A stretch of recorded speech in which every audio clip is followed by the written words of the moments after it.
what I think Joe Biden's campaign, and Joe Biden doesn't realize, Donald Trump, he might be a horrible, corrupt figure.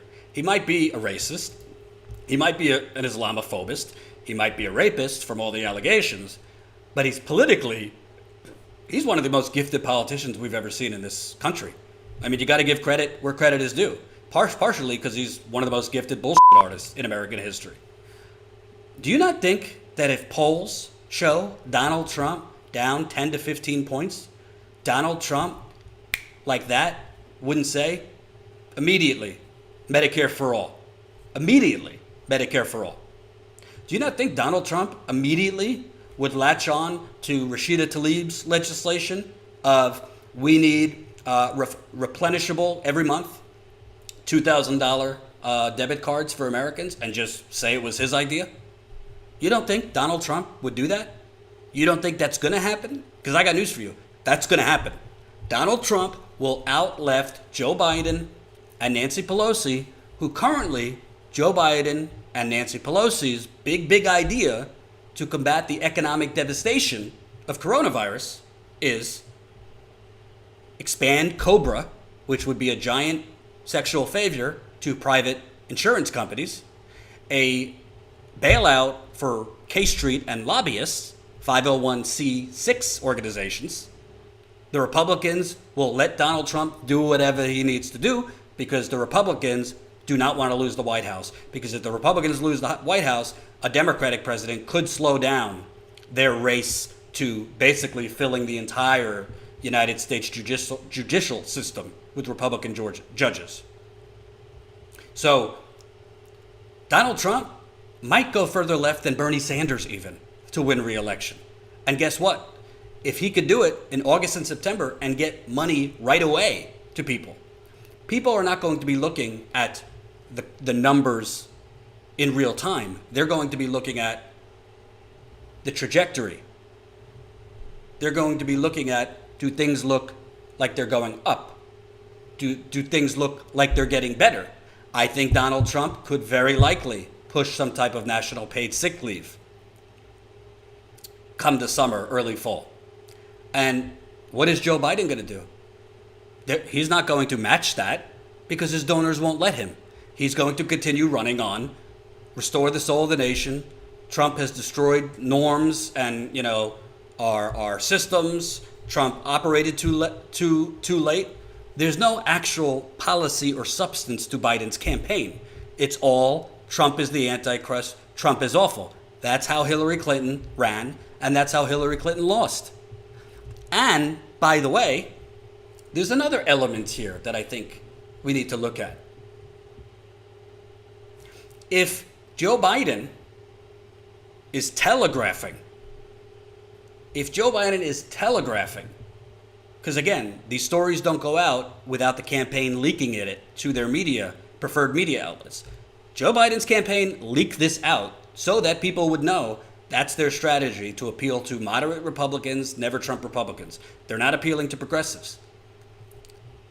Who amongst us, I already thought it was going to be her, who amongst us thinks Joe Biden's vice presidential pick is not going to be Amy Klobuchar?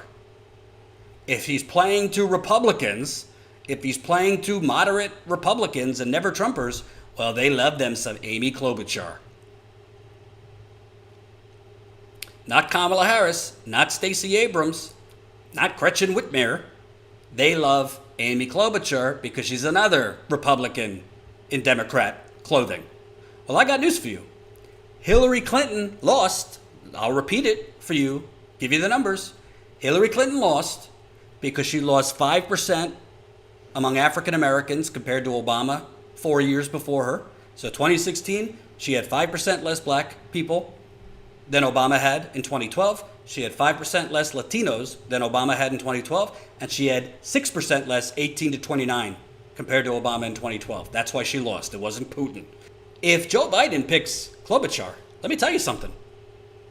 I don't think that's going to do. I think they are going, right now, I think they are taking advantage and taking for granted the black vote.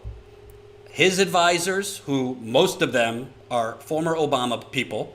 Biden's campaign manager is used to be with Beto, but was a big person on Obama's campaign, Jennifer O'Malley Dillon. They're taking advantage and they're taking for granted of the African American vote. And P. Diddy, who, by the way, P. Diddy, if you're watching, I've been trying to get a hold of you. Let's talk, P. Diddy. P. Diddy came out very controversially. A lot of people didn't like it, saying, no. Black people shouldn't automatically vote for Joe Biden. This is business, baby. We're done just giving the Democratic Party our vote like that because Republicans are awful. We need more than you coming around during election time. We need promises to the African American community. I agree with P. Diddy, and I'm not black, obviously. So I think what you're seeing from Joe Biden right now is strategically, it's basically looking at Hillary Clinton's failed campaign and saying, I'd like another martini. I'd like to double that. I'd like to double down on that. I'd like to triple down on that. Mark my words, he's picking Amy Klobuchar, which is going to suppress the black vote in places like Milwaukee, Detroit, Flint, Philadelphia, and many other cities. Because if you actually, instead of watching MSNBC, if you read actual quality journalism about the 2016 election, many African Americans in places like Milwaukee, Detroit, and the places that turnout wasn't high for Hillary Clinton, they said, we don't regret not voting for Hillary Clinton, even though Trump is terrible. You think those people are going to feel obligated to come out for Joe Biden? I don't think their mind is going to change if Amy Klobuchar is the vice presidential pick and Joe Biden is courting moderate Republicans. I don't think so. I mean, listen, if unemployment goes up to like 30, 35%, all bets are off. Maybe a paper bag or, anybody could beat Trump at that point. And somebody makes a good point. You think Joe Biden picking Amy Klobuchar is going to be great for the Latino vote, which Joe Biden has been very weak in the Democratic primary? So basically what you're seeing right now is Joe Biden's campaign is doubling and tripling down on Hillary Clinton's failed strategy. They're saying F you to the progressives. They're saying F you to the Latinos. They're saying F you to the youth in favor of Bill Kristol, trying to get Bill Kristol and David Frum and Nicole Wallace. And by the way, just because we're living in extraordinary times and Trump is such an unusual evil people like John Kasich have been made to look like, good guys. Oh, we've missed the days of the John Kasich Republican Party. Because that Daily Beast story talked about John Kasich might be the face of a Republicans for Biden. In Ohio, when John Kasich was governor, he shut down, I think it was some crazy number, like 40 to 50% of abortion clinics. Tried to get rid of as many abortion clinics as he could. He did all the usual things, massive tax breaks for billionaires, massive tax breaks for corporations, going after, he tried to mimic what Scott Walker did in Wisconsin and just eliminate collective bargaining altogether. John Kasich. Fracking went through the roof in Ohio under John Kasich. But because Trump is such an unprecedented evil, and because people like Don Lemon on CNN and the media, they don't give a shit about actual working people. They don't care if a right-winger like Kasich gives sexual favors to bankers, to fossil not actual sexual favors. I don't want to start a term here. You know what I mean. If they're rhetorically nice, if they sound like they have values, if they screw working people, so what? I'm Don Lemon and I make millions of dollars. Who cares? Here's my predictions. I think it is very, very possible, because the media is doing what they did in 2016. They're giving Donald Trump pretty much no shot, and they're starting to frame it as Donald Trump's days are numbered. I totally disagree. I think Donald Trump is the type of politician that even if unemployment were at 20 to 25%, even if he is fully to blame for the death count, I don't think he's fully to blame, but just 75 to 80% to blame for America's unpreparedness, for acting too late on coronavirus, all these things. To me, Donald Trump is one of the few politicians that could still hang on for two reasons. Number one, I think Donald Trump is an expert on basically just swatting off his own corruption and his own failures by pointing out his opponent's corruption and failures. And Joe Biden certainly got plenty of those. But number two, and maybe more importantly, Joe Biden is a historically weak candidate, and the media has propped him up. But Joe Biden is a historically weak candidate. And the people, even during a deadly pandemic, are not going to ignore the fact that Joe Biden can barely get through an interview without major cognitive problems, that Joe Biden has no policies. He has no policies. There's no bold vision here. Lowering Medicare to 60, Medicare age to 60 is not bold. It's the bare minimum, and it does not sell to the masses.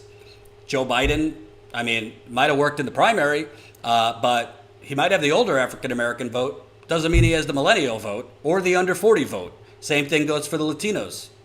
More importantly, we've covered it here extensively. Jen, during the week, will have a recap on Tara Reade's interview. There is, potential for more. I don't know. It's just speculating, but we don't know if the allegations against him are one and done. We don't know if there will be more. But most importantly, Joe Biden is not making a case for himself. And that is the problem with Hillary Clinton. He's making his entire case against Donald Trump, and that's not how you win elections. John Kerry did the same thing, basically, in 2004. When you only make your opponent the boogeyman, it might successfully make people think twice about going for the boogeyman, but it doesn't inspire them to actually make the effort to go out and vote for you, particularly during a global pandemic. Hope you enjoyed that last video. Hop on over to statuscoup.com where you can sign up for our email list and become a member for as low as $5 to $10 a month. Membership is how we grow. That's statuscoup.com/join. And remember, join our email list so we can grow the revolution with you.